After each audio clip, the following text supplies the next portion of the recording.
अस्सलाम नाज़रीन, प्रोग्राम खबर से खबर में नादिया मिर्ज़ा में खुशामदीद। और आज की सबसे बड़ी ब्रेकिंग खबर यही है कि आर्मी चीफ कराची में मौजूद थे। वहाँ उन्होंने बिजनेस कम्युनिटी से मुलाकात की और कहा यही जा रहा है कि जो इस फॉरेन इन्वेस्टमेंट आनी है और आने वाले दिनों में सऊदी क्राउन प्रिंस का पाकिस्तान का दौरा भी है और जो इन्वेस्टमेंट आनी है उसमें जो ताजर बरादरी है उनको कॉन्फिडेंस में लेना ज़रूरी था और उनको कॉन्फिडेंस में लिया है। जो माशी इस वक्त जो इनस्टेबिलिटी है उस पर भी बात हुई है, पाकिस्तान को माशी ट्रैक पर ले आने की भी बात हुई है और पॉलिसीज़ के तसलसल के लिए हवाले से भी बात हुई है। तो ये सारी चीज़ें हैं जो कि बहुत ज़्यादा अहम है। दूसरा उसके अलावा जो महंगाई की सूरत हाल है और जो तमाम चीज़ें चल रही हैं, जमात इस्लामी का हमने कल एहतजाज भी देखा। उन्होंने कहा कि वो अपने लाएअमल का ऐलान करेंगे। उनका कुछ लाएअमल आया भी है कि वो कल से गवर्नर हाउस के बाहर जो है वो धरने देंगे। ये चीज़ें अपनी जगह हैं, लेकिन सियासत अपनी जगह हो रही है इस सभी मुल्क में से, जो कि इलेक्शंस को लेकर खासकर इस तमाम की तमाम जमातों का एक देरीना मुतालबा है कि इलेक्शन जल्द अज जल्द हो। इस हवाले से अतुल्लाह तारर साहब जो कि नून लीग के रहनुमा हैं, उनसे भी ये सवाल किया गया और उन्होंने जो जवाब दिया वो एक बहुत बड़ा सरप्राइज था। क्या अतुल्लाह तारर साहब, शॉर्ट क्लिप है, वो जरा सुनते हैं। चलो इलेक्शन हो जाएंगे, हल्का ना हुए तो हल्का बदियों के फिर पीपल्स पार्टी और हम एक ट्रक के ऊपर हो गए। इमरान खान भी हो सकते हैं, मुमकिन है, मगर फरवरी में मेरा ख्याल इलेक्शन हो जाए। ये बहुत बड़ी बात है कि अतुल्लाह तारर साहब ये कह रहे हैं कि अगर वो तो नाम ले रहे हैं, मैं तो नाम नहीं ले सकती, तो जो चेयरमैन है तहरीक इंसाफ उनके साथ भी खड़ा होना पड़ा। अगर फरवरी से आगे इलेक्शन जाते हैं तो उनके साथ भी हम खड़े होंगे। दूसरी तरफ मेजर डेवलपमेंट, आज ये इंपॉर्टेंट स्टेटमेंट, और दूसरी तरफ मेजर डेवलपमेंट हमने देखी जब पीटीआई चेयरमैन के जो वकला थे और उनके जो पर्सनल डॉक्टर थे, डॉक्टर फैसल सुल्तान, उनके साथ जेल में मुलाकात की और वहाँ पर भी जो मैसेज बाहर आया कि वो तैयार हैं इस बात के लिए कि वो हर किसी से बात करें, वो इदारों के साथ भी बात करने को तैयार हैं, वो सियासी जमातों के साथ भी बात करने को तैयार हैं और वही एजेंडा होगा, 1 पॉइंट एजेंडा होगा, इलेक्शंस का इनेकाद। दूसरी तरफ इलेक्शन कमीशन 30 नवंबर तक लेकर आ गया है। ये बहुत सारी चीज़ें हैं, इस हवाले से हमें जानना है। पीपल्स पार्टी के हवाले से सिंध में कहा जा रहा है कि क्रैकडाउन का आगाज़ हो सकता है। जरदारी साहब के दुबई में मौजूदगी पर भी बड़ी स्पेकुलेशन है, लेकिन हकीकत क्या है? पीपल्स पार्टी के सीनियर रहनुमा है खुर्शीद शाह साहब, उनसे ज़रा गुफ्तगू करेंगे। हमारे साथ मौजूद हैं। अस्सलाम वालेकुम खुर्शीद शाह साहब। वालेकुम सलाम। खुर्शीद शाह साहब, ये बताएगा कि सियासत पे भी बात होगी और इलेक्शंस के हवाले से भी आपसे बात करनी है, लेकिन उसके साथ साथ बड़ी स्पेकुलेशंस हैं कि जी सिंध में पीपल्स पार्टी के खिलाफ कोई क्रैकडाउन होने जा रहा है या कोई ऐसा सिग्नल दिया गया है कि जी आप मुल्क छोड़ के चले जाएं और काफ़ी लोग सीनियर आपकी क़यादत मुल्क से बाहर चली गई है। कितनी सच्चाई है इस किस्म की खबरों में? नाज़िया, पहले तो मुझे पता नहीं है इस बात का कि पीपल्स पार्टी के ऊपर कोई सख्ती की जा रही है। मैं नहीं समझता क्यों सख्ती की जाएगी। अगर कोई सामने को मसला है तो वो सामने आ जाए, फिर किस बात की है, क्या चाहते हैं, क्यों चाहते हैं, क्यों सख्ती करना चाहते हैं, इसके न मुझे पता है न मुझे रीजंस का पता है। आपकी लीडरशिप दुबई में क्यों है सर? लीडरशिप हमारी हैदराबाद पाकिस्तान में है, बिलावल भुट्टो साहब पाकिस्तान में है, असद जरदारी साहब गए हैं, आज के लिए गए हैं, वो जाते हैं एज यूजुअल, अभी भी गए हैं, आप वापस आ जाएंगे। अच्छा, ठीक है सर। मामला ये है कि जो अभी आपने देखा कि जब निगरान सेटअप आया तो आईजी तब्दील किए गए, उसके बाद आज जो होम मिनिस्टर हैं वो भी बता रहे थे कि हम नए अफसरान को, बड़े कॉम्पिटेंट अफसरान को हम लेकर आ रहे हैं और सिंध में जो अमन व अमान का बड़ा एक मसला है उसको हम हल करेंगे। कच्चे के इलाके का मसला है, वहाँ की क्लियरेंस ज़रूरी है। आपको पता है डाकुओं का राज है, आज भी सिंध से लेट नाइट गुजरना थोड़ा सा मुश्किल हो जाता है। प्लस कराची के जो मसाइल हैं, जो स्ट्रीट क्राइम, जो बत्ताखोरी या इंक्रोचमेंट, ये लैंड ग्रैबिंग, ये सब। तो अब निगरान हुकूमत ने अगर ये तय कर लिया है तो एक सियासी हुकूमत ये चीज क्यों नहीं कर पाई थी? देखिए, एक तो बात यह है कि आप लोग परसेप्शन पे ज्यादा चलते हैं। कोई सिंध में रात गए रुकावट नहीं है, किसी को नहीं रोका जाता, कोई ऐसा क्राइम नहीं है। हाँ, क्राइम ये है कि बंदे जो है वो खुद क्योंकि सख्ती इतनी है कि उसकी वजह से उन लोगों ने बाहर क्राइम आना करना छोड़ दिया है। वो लोगों को बुलाते हैं, झांसा देते हैं कि 4 गाड़ियां खड़ी हैं, बहुत सस्ती है, अगर आपको चाहिए तो हम आपको लेके दें। तो वो भागते हुए आते हैं, ट्रैक्टर खड़े हैं या कोई औरत बात करती है उसके चक्कर में चले जाते हैं। और हमने बैनर लगाए हुए हैं वहाँ कि भाई कोई खुदा के वास्ते इस मसले पे नहीं जाए और फंसे नहीं। और काफी लोगों को तो हम लोगों ने, हमारी पुलिस ने रास्तों से पकड़ पकड़ के वापस किया है। और ये उस कड़ाई में जाते हैं, फंसते हैं, अंदर खुद जाते हैं। हाँ, फिर वो लोग फंस जब जाते हैं तो आजकल तो सैलाब भी है, तो बड़ा मुश्किल है सवाए इसके कि हेलीकॉप्टर या कोई जेट, कोई ऐसी चीज हम इस्तेमाल करें तो उनके ऊपर एक्शन हो और बेगुनाह लोग भी फिर मारे जाएंगे, गुनाहगार भी मारे जाएंगे। मगर माशाल्लाह माशाल्लाह सिंध में इस वक्त क्राइम को काफी कंट्रोल है। ये मैं किसी को ये नहीं कहूंगा कि फलाने सूबे में क्या है, और आपको भी पता है क्या कुछ हो रहा है दूसरे सूबों में भी। आप ये सिंध को target banana, I think Shah साहब मैं सिंध को टारगेट नहीं बना रही। शाह साहब मैं सिर्फ सिंध को टारगेट नहीं बना रही। जो हमारे नए होम मिनिस्टर सिंध हैं निगरान सेटअप के ब्रिगेडियर हारिस साहब, उनका एक स्टेटमेंट, उन्होंने कहा कि सिंध के जो अमन अमान के इशूज़ हैं उनको हम रिजॉल्व करेंगे, सिंध में अमन अमान लेकर आएंगे, इन चीज़ों को ख़त्म करेंगे, कच्चे के इलाके को हम क्लियर करेंगे। कराची में उनका बयान है, उनका स्टेटमेंट है जो आज भी उन्होंने दिया है कि कराची में जो भत्ताखोरी होती है, कराची में जो स्ट्रीट क्राइम्स होते हैं, जो लैंड ग्रैबिंग के इशूज़ हैं सिंध में, उन सब का हम खात्मा करने के लिए पुरअज़्म हैं और हम नए अफसरान इसलिए लगा रहे हैं। सर ये उनका स्टेटमेंट है जो मैं आपसे बात कर रही हूँ, तो इसका मतलब है ये इश्यूज है ना। बात ये है कि अभी भी 20 दिन उनको हो गए माशाल्लाह। ये काम तो हम जब भी कोई मैं जिंदगी में मिनिस्ट्री में काम किया है या मिनिस्टर मैंने फैसले किए हैं उसमें 5 मिनट से ज्यादा 6 मिनट तक देता हूँ डिसीजन लेने वक्त पे। तो जब है तो इनको तो करना चाहिए। जब इतना पता है कि ये क्राइम हो रही है, बत्ताखोरी हो रही है, लिस्टें पुरानी पड़ी हुई है, वो जो हमारे नालायक ऑफिसर थे वो चले गए, अब अच्छे ऑफिसर आ गए हैं, तो कर लेना, हमें खुशी होगी, हम मुबारकबाद देंगे, मैं गले लगाऊंगा उसको कि तुमने ये अच्छा काम किया। मगर बात हमारे यहाँ तो एक रवाज बन गया है ना कि पिछले को बुरा कहो, आगे अपनी तारीफ करो, फिर जो दूसरा आएगा वो कहेगा कि देखो उसने क्या किया। ये चीजें अभी खत्म होनी चाहिए, मुल्क की तरफ तवज्जो देना चाहिए। राम तराशियों से काम नहीं होगा और जो विक्टिमाइजेशन है उनसे काम नहीं होगा। पाकिस्तान को वक्त आ गया है कि बचाए। क्या महंगाई है, क्या तबाही हुई है, किसी ने बैठ के सोचा है कि ये क्यों हुआ है, कब से हो रहा है? ये सवाल कोई इकोनॉमी पे नहीं करता कि पाकिस्तान में इकोनॉमी तबाह क्यों हुई है। हमारे जमाने में 75-76 रुपए डॉलर था, आज 325 रुपए डॉलर है। फिर ये भी तो कहा जाए ना। तो ये बातें बिल्कुल सही बात है सर। असल तो मसला यही है जो माशी दहशतगर्दी है, वो तो सबसे बड़ा इस वक्त मुल्क का इशू है। तो होम मिनिस्टर को अगर अमन अमान करना है तो पिछली हुकूमत के साथ बैठ जाए कि भाई आप बताओ, हमें गाइड करो, ब्रीफ करो, क्या करना चाहिए, हमें ताउन चाहिए लोगों का। अभी मैं आपको बताऊं जो मुझे फील हुआ है और मुझे तकलीफ होती है क्योंकि टोटली फेडरेशन को मैं प्रेफरेंस देता हूँ और फेडरेशन के सिवा मुल्क का बड़ा गर्क हो सकता है और हमारी 4 यूनिटों पे एक फेडरेशन है। मगर जब ऑफिसर निकाले गए तो सिंधी एक DIG था कश्मीर में, उसको निकाला गया। सिंधी IG था बलूचिस्तान में, उसको निकाला गया। सिंधी IG था सिंध में, उसको निकाला गया। चीफ सेक्रेटरी सिंध में था, उसको निकाला गया। चीफ सेक्रेटरी कश्मीर में थे, उनको निकाल। बाकी कोई सूबा नहीं, सब जगह पे ठीक है। ये क्या कर रहे हैं ये लोग, किस तरफ जा रहे हैं? कह रहे हैं कि जो सिंधी बोलने वाले हैं उनके खिलाफ हो रहा है ये सारा कुछ।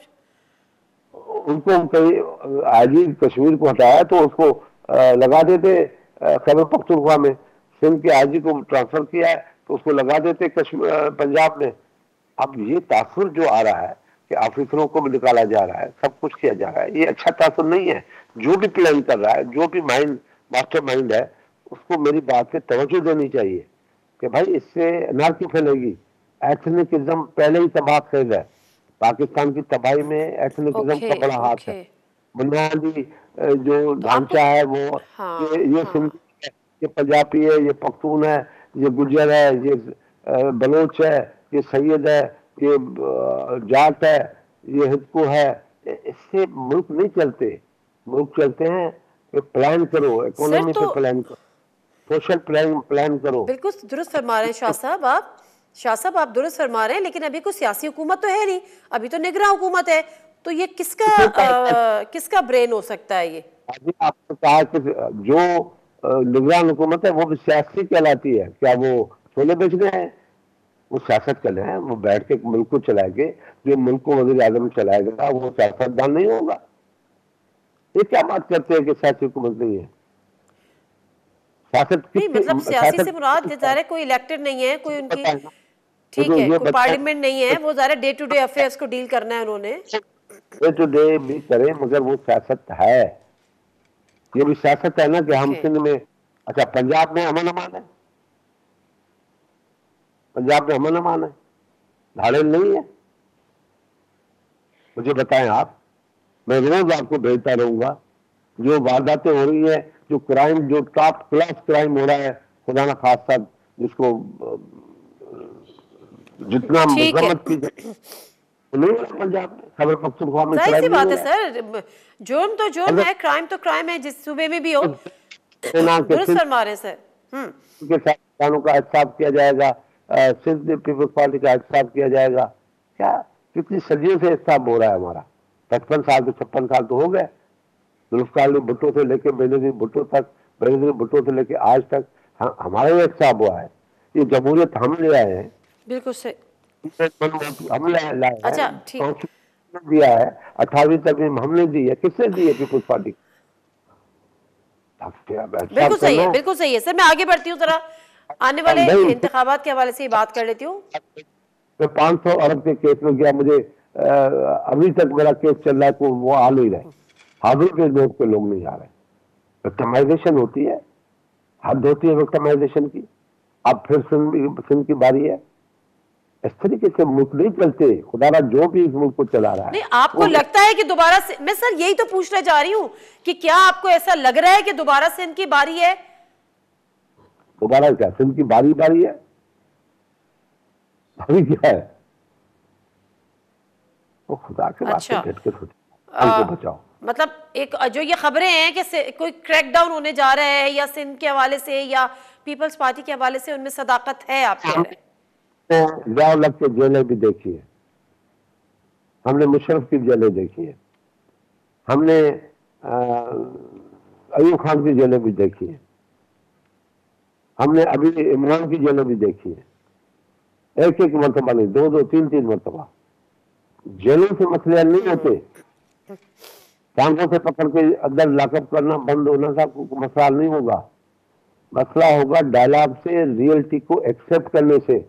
पाकिस्तान में ये रियलिटी है कि पाकिस्तान इकोनॉमिक क्राइसिस है, मार्क्सिस्ट प्रोग्राम है, इसमें तो सबको पकड़। आपको याद नहीं है कि पीपल्स पार्टी ने उन्होंने मिलकर कहा था कि इमरान खान आओ बैठो, अपोजिशन कह रही है आओ बैठो, मैसेज को ठीक करे। इसलिए कि हम साथी लोग थे, हम समझते थे कि हम ही पीछे हो जाए मगर मुल्क बच जाए, अवाम बच जाए, तो हमने ये ऑफर दी। नज़ीर मुख्तसर सा ब्रेक, वापस आते हैं, हमारे साथ रहिए।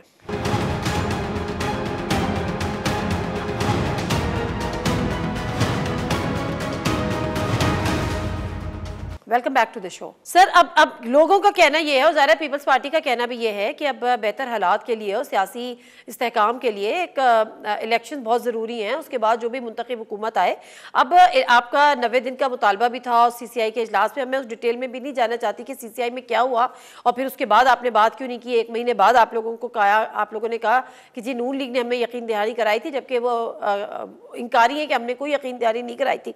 बट एनीवेज, जो इलेक्शंस की बात फरवरी में हो रही थी और जो इलेक्शन कमीशन ने कहा था कि दिसंबर के मिड तक हम जो डिलिमिटेशन है मुकम्मल करेंगे, अब उन्होंने कहा है कि 30 नवंबर तक हम इसको मुकम्मल कर देंगे। अब ये इत्तलात आ रही हैं कुछ इधर उधर से कि दिसंबर के एंड में भी इलेक्शंस हो सकते हैं और जनवरी में भी जा सकते हैं। इससे आप मुतमईन होंगे अगर जनवरी में भी हो जाते हैं? देखिए, पहले तो कॉन्स्टिट्यूशन हमारे पास मौजूद है, उसको फॉलो करो। उसके बाद अगर आपने एक दिन पोस्टपोन किए तो आगे भी पोस्टपोन होती जाए तो फर्क क्या पड़ता है? 1 रुपए की भी चोरी, 1 करोड़ की भी चोरी, चोरी क्या दूसरा लफ्ज नहीं है। डिले 1 दिन का, डिले 1 साल का, कोई फर्क नहीं है। अच्छा, तो आप इस बात पे कायम है कि 90 दिन के अंदर ही इलेक्शंस होने चाहिए, यही मुतालबा है आप लोगों का? अब तो मेरे ख्याल में ये मुतालबा भी दम तोड़ गया है, क्योंकि अब हम इस नंबर पे आ गए कि 90 दिन में चाहें भी तो नहीं हो सकता।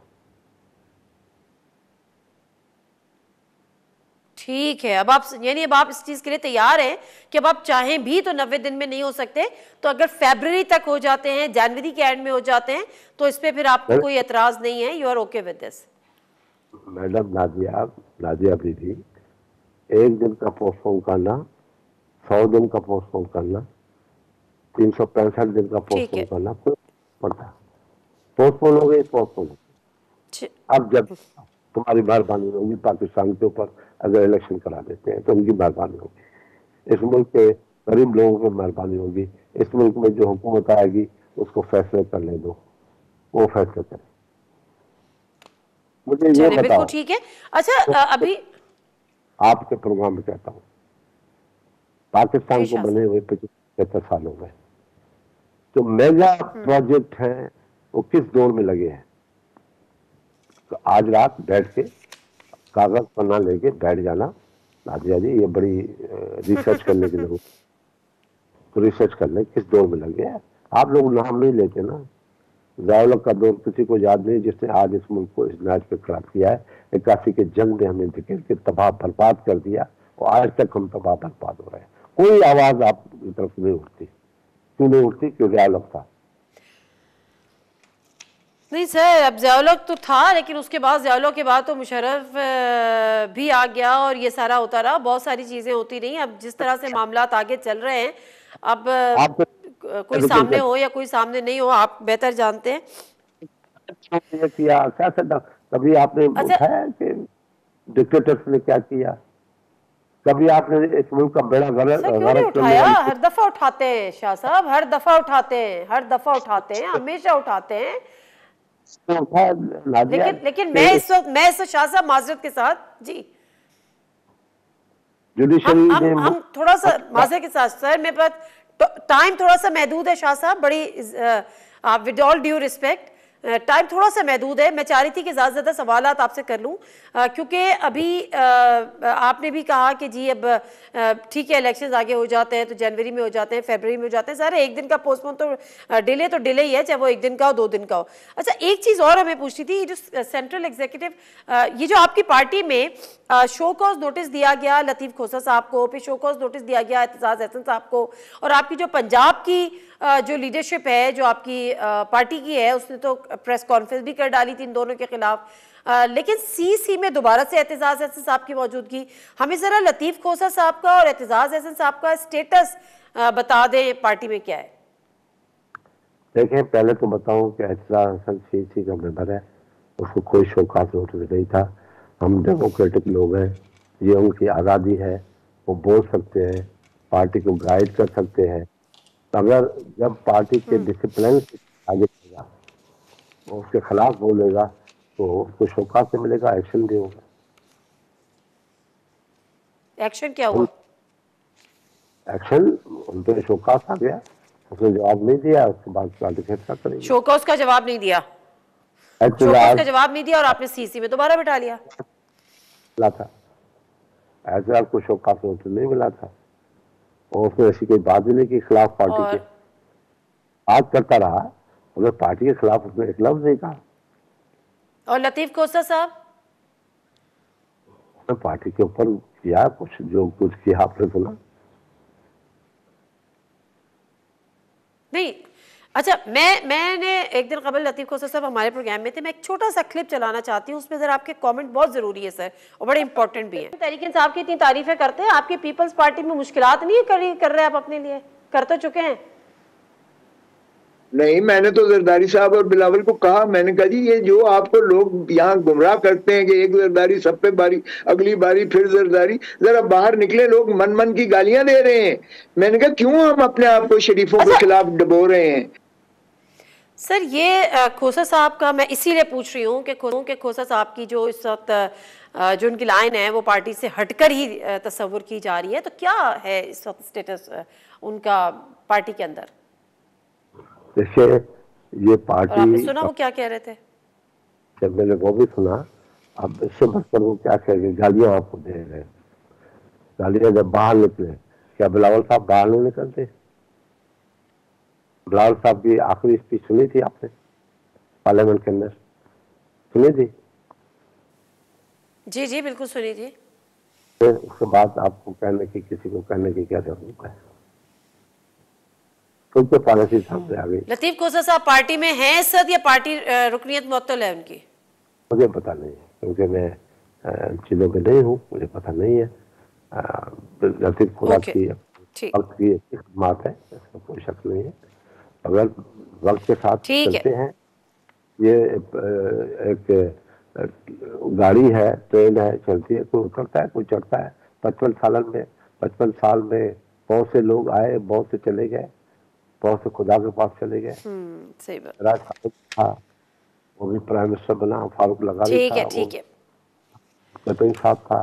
बिल्कुल सही, बिल्कुल सही। बहुत शुक्रिया सर आपके टाइम का। खुर्शीद साहब, बहुत वक्त की कमी है, बार बार ब्रेक का भी कहा जा रहा है, प्रोग्राम का टाइम भी थोड़ा महदूद होता है। खुर्शीद साहब ने पहले तो इसको डिनाई टोटली किया कि कोई क्रैकडाउन पीपल्स पार्टी के खिलाफ नहीं है, लेकिन जो होम मिनिस्टर की खबरें हैं ब्रिगेडियर हारिस साहब की, उस पर उनका कहना यह था कि कराची में या सिंध में इस किस्म की पॉलिटिकल विक्टिमाइजेशन तो शुरू से होती चली आई है, तो वो तो नामुना है। लेकिन अगर वो वाकई समझते हैं कि अमन अमान के मसले हैं तो पिछली हुकूमत को अपने साथ बिठाएं और फिर बात करें कि कहाँ मसले हैं और क्या उनको हेल्प रिक्वायर्ड है।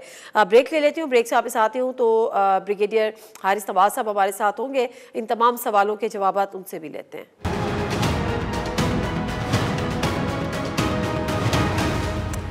जी नाज़रीन, प्रोग्राम में एक दफ़ा फिर आपको खुशामदीद कहते हैं। और जो सिंध के इस वक्त हालात हैं और पीपल्स पार्टी को लेकर हालात हैं, मुख्तलिफ अफवाहों का बाजार भी उस वहाँ पर गर्म है। कुछ लोगों का कहना यह है कि पीपल्स पार्टी के खिलाफ भी कोई क्रैकडाउन होने जा रहा है। कुछ लोग जो मुल्क से बाहर हैं, जरदारी साहब भी, बिलावल भुट्टो जरदारी भी, कुछ दीगर रहनुमा भी जिसमें शर्जील नाम मेमन साहब भी हैं, नासिर हुसैन शाह मिलकर आए हैं वहाँ पर, और शायद सईद गनी वगैरह भी मुल्क से बाहर दुबई में मौजूद हैं।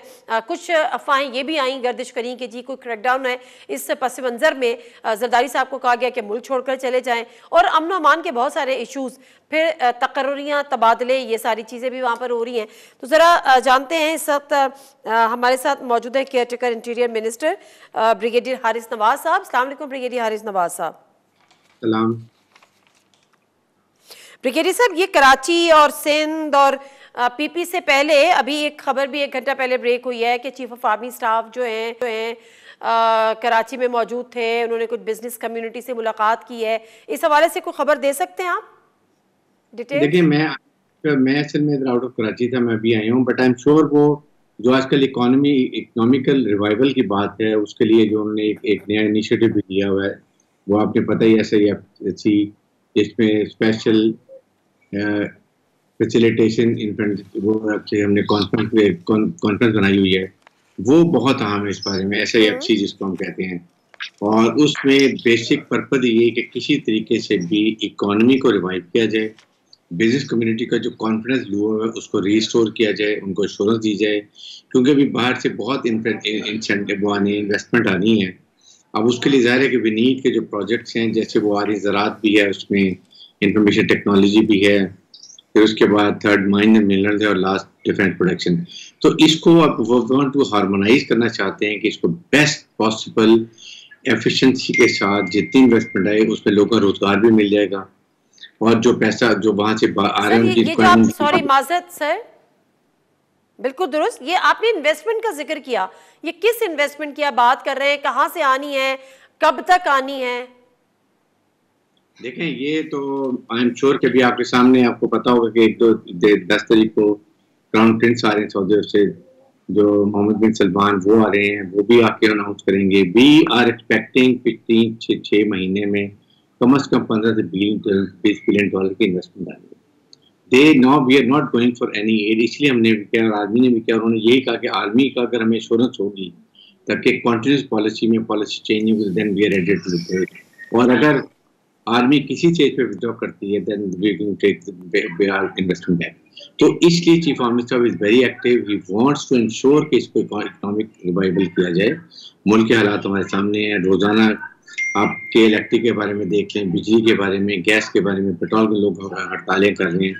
तो ये जेन्युइन प्रॉब्लम है। इसको बहुत ही पिछली गवर्नमेंट जो उनके मुआहदे किए हैं वर्ल्ड बैंक से, लेकिन खुद अपने घर को ठीक करने की कोई कमिटमेंट नहीं की जी। हमने अपने हाउस को कैसे ठीक करना है, हमने कहाँ से पैसे को रिकवर करना है, कैसे पैसे को ऑस्टेरिटी ड्राइव करनी है, कैसे 400-500 अरब रुपए हमने उसको सेव करके बजाय IMF वर्ल्ड बैंक देखें आदि ये नहीं पता ये आप टैक्स लगा दें। ये कहते हैं हमें बताएं हम ये लोन दे रहे हैं, हम आपको ये लोन देने के लिए आपके पास क्या इसकी कैपेसिटी है, ये और वो आसान काम है टैक्स लगा दो बिजली पे, पेट्रोल पे, गैस पे। This is not the answer. Exactly. लेकिन ब्रिगेडियर साहब मसला ये है कि आपने रहना है 3 महीने 4 महीने या मैक्स 5 चला जाएगा, 4 से 5। तो ये जो असल जो होता है वो कंसर्न होता है जितने भी हमारे फॉरेन इन्वेस्टर्स हैं, पॉलिसीज का तसलसल, और वो इसकी श्योरिटी भी चाहते हैं। तो ये श्योरिटी उनको दी जा रही है, दी गई है, चाहे कोई भी गवर्नमेंट आए आफ्टर इलेक्शंस। यही तो वजह है कि जो चीफ आर्मी स्टाफ जनाब से मुनीर ने जो एक अपनी इन्वॉल्वमेंट की है, और उनने आपने देखा कि एक उन्होंने भी बनाया लैंड्स इंफॉर्मेशन डिपार्टमेंट जो है डेवलपमेंट सिस्टम है, उसमें हमने देखा कि आपने 5,500 एकड़ बिल्कुल डेजर्ट को अपने ग्रीन डेजर्ट कर दिया है, और टोटल 32 लोगों के साथ और 3 से 4 महीने के अंदर। तो ये जो है ना ये कहते हैं आप गवर्नमेंट कोई भी आएगी जी, फौज इन्वॉल्व है, इन्होंने ये इसकी गारंटी ली कि हम साथ इस पे कॉन्टेंट पॉलिसी करेंगे।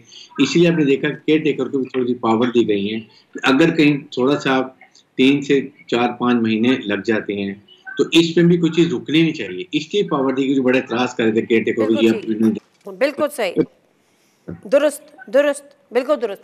अब मुझे बताइएगा ब्रिगेडियर हारिस साहब कि ज़रा मैं सिंध के मामले पे बात कर लेती हूँ। ये सिंध का जो मामला है, अमन अमान का जो मामला है, खुद आपने बात की, आज भी रात में लेट नाइट या रात के किसी पे है सिंध क्रॉस करते हुए डर लगता है, लोग एडवाइजेबल नहीं है। अब मुझे बताएं कि जो कच्चे का इलाका है, जो अमन अमान की सूरत हाल है, आपने आज भी विजिट किया, आपने कहा कि जी जो नए अफसरान आ रहे हैं, जो बेहतर अफसरान आ रहे हैं या कॉम्पिटेंट अफसरान, तो सर क्या पुराने बेहतर नहीं थे, कॉम्पिटेंट नहीं थे? कच्चे के इलाकों को वो आज भी के लिए सालों पुराना मसला है, सालों पुराना, आप जानते हैं, मुझसे ज़्यादा आप जानते होंगे, नहीं उनको क्लियर होता। वजह क्या है? पॉलिटिकल एफिलिएशंस है, तो निगरान सेटअप ने सोचा कि सारे नए लोग लगा के जो है वो उसको क्लियर किया जाए।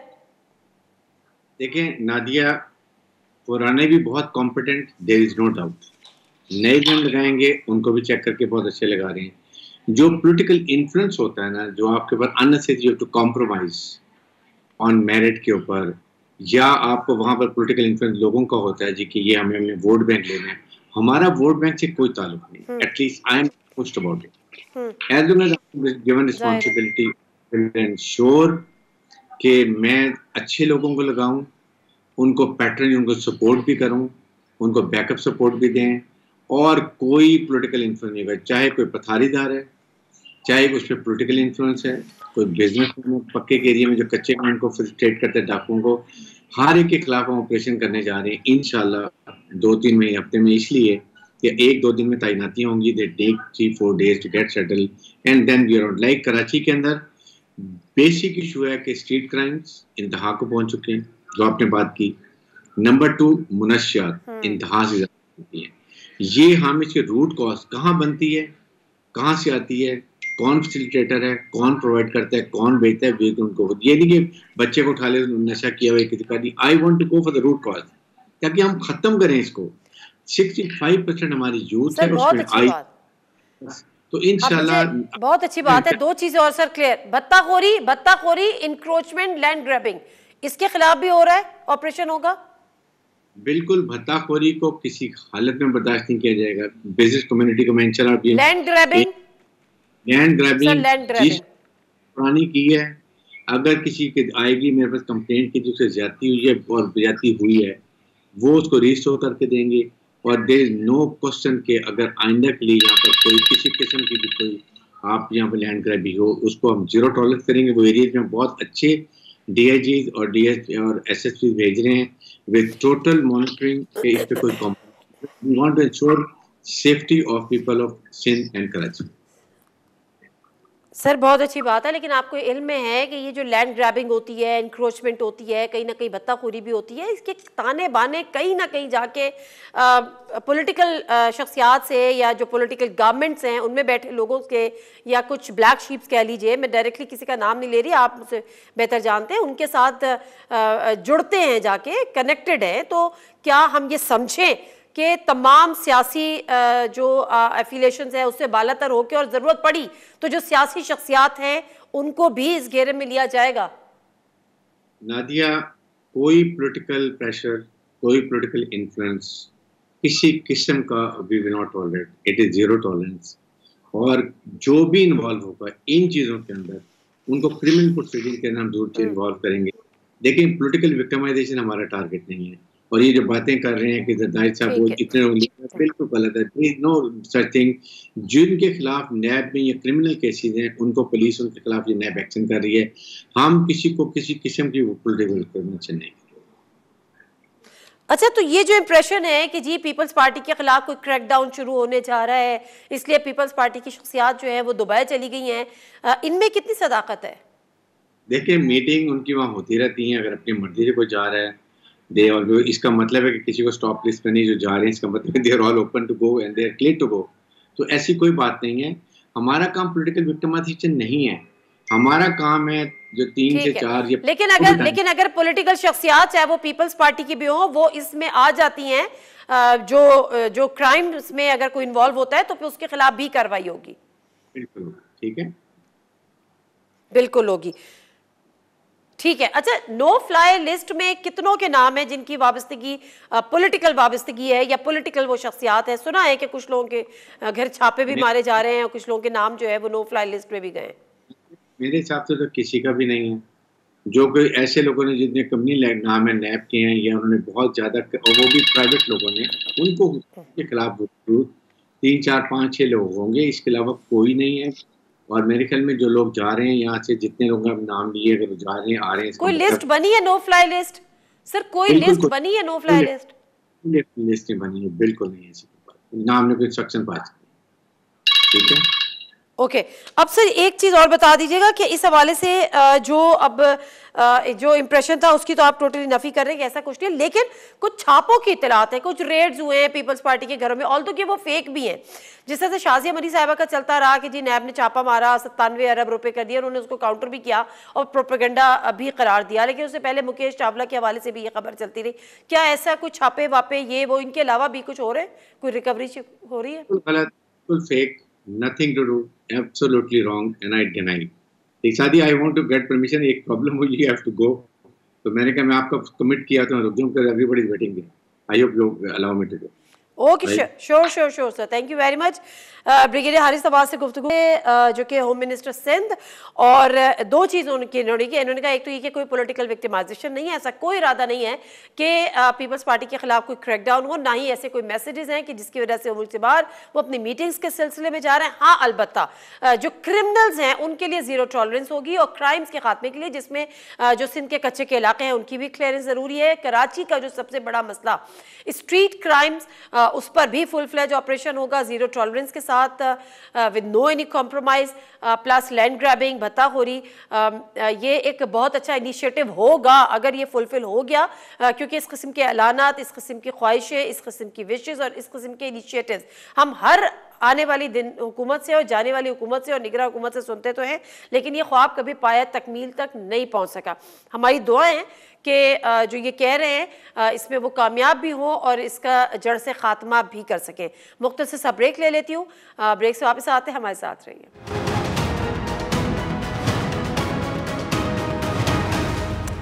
जी प्रोग्राम एक दफ़ा फिर आपको खुश आमदीद, और इस समय साथ मौजूद हैं नईम पंजोता साहब, जो कि इमरान खान साहब तहरीक इंसाफ के जो चेयरमैन हैं, उनके वकील हैं, और आज उनकी दीगर वकला के हमरा चेयरमैन PTI से मुलाकात भी हुई है जेल के अंदर।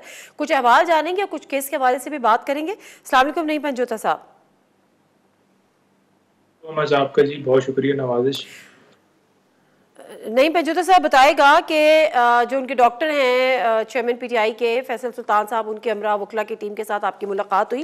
पहले तो बताएं कि ये डॉक्टर की जो मुलाकात हुई है ये किस कॉन्टेक्स्ट में, क्या उनकी सेहत के हवाले से कोई कंसर्न थे या वो उनकी सेहत कुछ ठीक नहीं थी, और अदरवाइज जो माहौल था वो कैसा था, उनकी अपनी कंडीशन कैसी थी जेल के अंदर? देखिए जी, बिल्कुल ये खान साहब से मुलाकात के हवाले से बेसिकली हमने दरख्वास्त तो 2 दिन पहले दी थी और उसमें डॉक्टर साहब की भी और लीगल टीम की इजाज़त मिल गई थी, लेकिन उस दिन मुलाकात नहीं हो सकी क्योंकि उसके ऊपर टाइम मेंशन नहीं था। दूसरे दिन मुलाकात हुई और खान साहब को उन्होंने डेफिनेटली पूछा, उनके पास जो मेडिकल के सारे एसेसरीज या हथियार नहीं थे, लेकिन जुबानी उन्होंने उनसे पूछा कि क्या सूरत हाल है, कैसे आप रह रहे हैं, आपको कोई तकलीफ है, कोई आपको जो है महसूस हो रहा हो कि आपके जिस्म के अंदर कोई ऐसी बीमारी या कोई इस तरह की कोई चीज़ है। तो वो खान साहब ने बताया कि मैं बिल्कुल ठीक हूँ और जो मेडिसिन डेफिनेटली उन्होंने रिकमेंड वो हमेशा उन्हें करते हैं वो ले रहे हैं। लेकिन साथ साथ ये बताऊँ कि खान साहब जो है वो बिल्कुल ठीक थे और उनका जो मोराल था वो माशाल्लाह बहुत बुलंद था। बड़ी बाहर के हवाले से उन्होंने बातें की, केसेस के हवाले से बात हुई। उसके साथ साथ ये बताता जाऊं कि खान साहब जो हैं वो ज़्यादातर अपनी कंडीशंस के हवाले से बात करने से वो नहीं करते थे कि इसके ऊपर कोई बात की जाए। पहले दिन से ये बात उनकी तरफ से आगे से रेजिस्टेंस आती थी कि आप इस चीज़ के ऊपर ना जाएं, मैं हमेशा यहाँ रहने के लिए तैयार हूँ और जितनी भी मुझे अजियत दे लें, जिस तरह से भी रख लें, मैं हर तरह के इम्तिहान से गुजरने के लिए तैयार हूँ जी। ठीक है, इम्तिहान से तो डेफिनेटली वो गुजर भी रहे हैं, लेकिन आपने कहा कि किसी जो है वो कोई फिक्रमंद भी नहीं थे और वहाँ ज़्यादा दिन रहने को तैयार भी हैं, तो किस कॉन्टेक्स्ट में उन्होंने ये बात की कि मैं तब सबसे दोबारा बात करने को तैयार हूँ? इदारों से तो वो हमेशा कहते ही थे, लेकिन तमाम सियासी जमातों से वो पहले ये बात नहीं करते थे। जेल जाने से एक दिन कबल उन्होंने बात की गिरफ्तारी से, और आज दोबारा ये बात की। किस कॉन्टेक्स्ट में ये बात की और कैसे राजी हुए कि तमाम सियासी जमातों से बात करेंगे?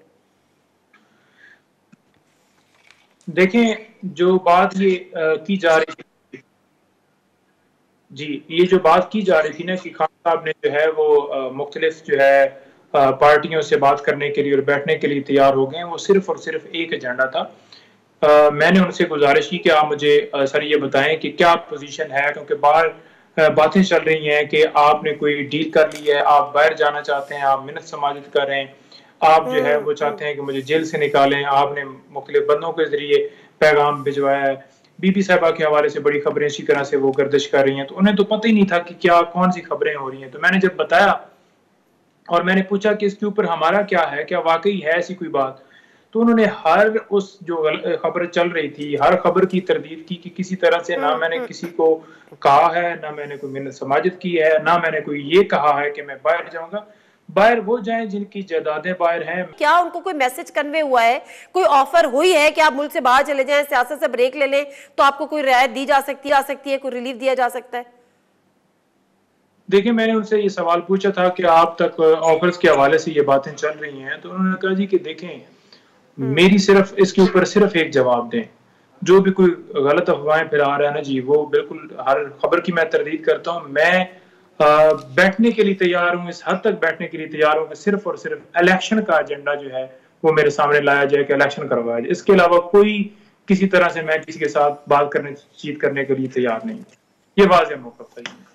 मैं बातचीत का पूछ ही नहीं रही, नहीं पंजोता साहब, मैं पूछ रही हूँ उनको ये मैसेज कन्वे हुआ है किसी की तरफ से कि आप मुल्क से बाहर चले जाएं? नहीं, उनको कोई मैसेज नहीं कन्वे हुआ। अच्छा, ठीक है। अब जो है वो थोड़ा सा केस के हवाले से बात कर लेते हैं, क्योंकि जो सीक्रेट ऑफिशियल एक्ट के हवाले से जो वो अब है उन पे की गिरफ्तारी डाली गई थी, अब ये एक मुअम्मा भी रहा, सदर ने कहा मैंने साइन नहीं किए, वो बिल नहीं बना। अब क्या स्टेटस क्या है उनके केस का? देखिए, स्टेटस ये है कि इस वक्त उनकी जो पोस्ट अरेस्ट बेल है वो कल समाअत के लिए फिक्स है और इसमें जमानत जो है हम आर्गूमेंट्स कल करेंगे और जमानत उनकी इंशाल्लाह हो जाएगी, क्योंकि ऑफिशियल सीक्रेट एक्ट के जो है वो इस जो FIR दी गई है, जो उसका मतन है वो लगता नहीं है, क्योंकि एक कोडेड फॉर्म में जो डॉक्यूमेंट्स बाहर से साइफर आया उसको डीक्लासिफाइड कर दिया गया, तो लिहाजा सीक्रेट वहाँ पर लगता ही नहीं। हमारी दरख्वास्त पिछली डेट के ऊपर इस वजह से एडजर्न हुई थी डेट, क्योंकि 2 दरखास्तें दीगर इस्लामाबाद हाई कोर्ट के अंदर पेंडिंग थी।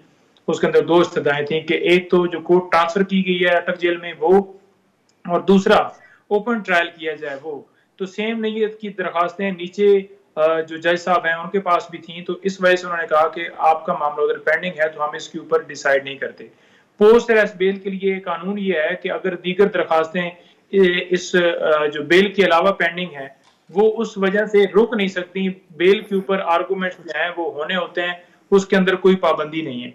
तो ये एक उज़र बनाया गया। उम्मीद है सुबह के इसके ऊपर आर्गूमेंट्स सुने जाएंगे। जो भी मेरिट के ऊपर ये आर्गूमेंट्स सुने जाएंगे इस केस का फैसला हो जाएगा और खान साहब की बेल हो जाएगी। जी अच्छा, ये जो सैफर की गुमशुदगी का मामला था, जो कि उन्होंने खुद एक इंटरव्यू में कहा था कि वो मुझसे गुम हो गया, उसके हवाले से अब उनका कुछ कहना है कि कैसे गुम हुआ, क्या हुआ? देखें, उनके 2 जो है ना जी वाज़ेह इसके ऊपर पॉइंट हैं। पहली बात तो ये है कि ये पहले बयान बनाया गया कि साइफर जो है वो बाय से आया ही नहीं। तो वो तो चलो शुक्र है, तरदीद हो गई कि साइफर आया और उसको जो है वो पब्लिक के साथ शेयर किया गया और चोरी किया गया। अब पब्लिक के साथ शेयर उसके कंटेंट्स हो रहे हैं कि मुल्क जो है उसको ये खतरा डाला गया, उसको जो है ये साइफर आया और मुल्क के अंदर रजीम चेंज की गई, ऑपरेशन किया गया और एक चलती फिरती हुकूमत को गिरा दिया गया। वो सियासी जो बयान जो FIR के अंदर कह रहे हैं वो उस बात की तरदीद होगी। दूसरा रह गया कि ये जो है साइफर गुम कर दिया गया, तो उसके ऊपर खान साहब का वाज़ेह जो है मौक़िफ़ आ चुका है। उन्होंने बयान ये जाकर FIA में भी जमा करवाया है कि साइफर जो है अगर गुम हुआ है PM ऑफिस से, तो PM जो है वो कस्टोडियन नहीं होता, उसकी जो है वो कस्टडी नहीं होती, बल्कि PM ऑफिस का जो स्टाफ है, जिसमें सेक्रेटरी है, जिसमें सारा अमला है, जिसमें नीचे जो सारा स्टाफ बैठा होता है, वो जिम्मेदार है कि वहां पर अगर कोई डॉक्यूमेंट्स आता है, कोई मिनट्स ऑफ मीटिंग्स हैं या कोई भी चीज, मैं तो फाइल उठाकर नहीं किसी के पास ले जाता। और इससे अगला जो बात वो ये है कि इसकी कॉपियां 4 थी, इस वक्त सुप्रीम कोर्ट में भी पड़ी हुई है। तो मैंने तो जो है सुप्रीम कोर्ट को वाज़ेह तौर पर जो है उस वक्त भी ये रिक्वेस्ट की थी कि वो इसके ऊपर इंडिपेंडेंट इंक्वायरी की जाए, करे, बजाय ये कि ये लोग एप्रिशिएट करें इस बात को। मुल्क पूरे के लिए ये एक बेगैरती की बात है कि अगर उसके ऊपर कोई बंदा चुप हो जाए। उनका वाज़ेह बयान। ठीक, बहुत शुक्रिया नईम पंजोता साहब आपके टाइम का। कर रहे थे चेयरमैन PTI के वकील नईम पंजोता साहब से और उनकी मुलाकात हुई है, और जो उनके अपने पर्सनल डॉक्टर फैसल सुल्तान की भी मुलाकात हुई है। उन्होंने भी उनको एग्जामिन किया और हाई स्प्रेड्स थी, किसी डील की तरदीद उन्होंने की, ना ही कोई उनको ऑफर हुई कि वो मुल्क छोड़कर चले जाएं, और ना ही वो ऐसा चाहते हैं। जो तब से बात करने की बात हो रही है कि उन्होंने कहा कि सबसे मुलाकात करने के लिए, बात करने के लिए तैयार हूँ, वो इसलिए कि इलेक्शंस के मामले पे। प्रोग्राम से दीजिए नादिर मिर्ज़ा को इजाज़त। अल्लाह हाफ़िज़।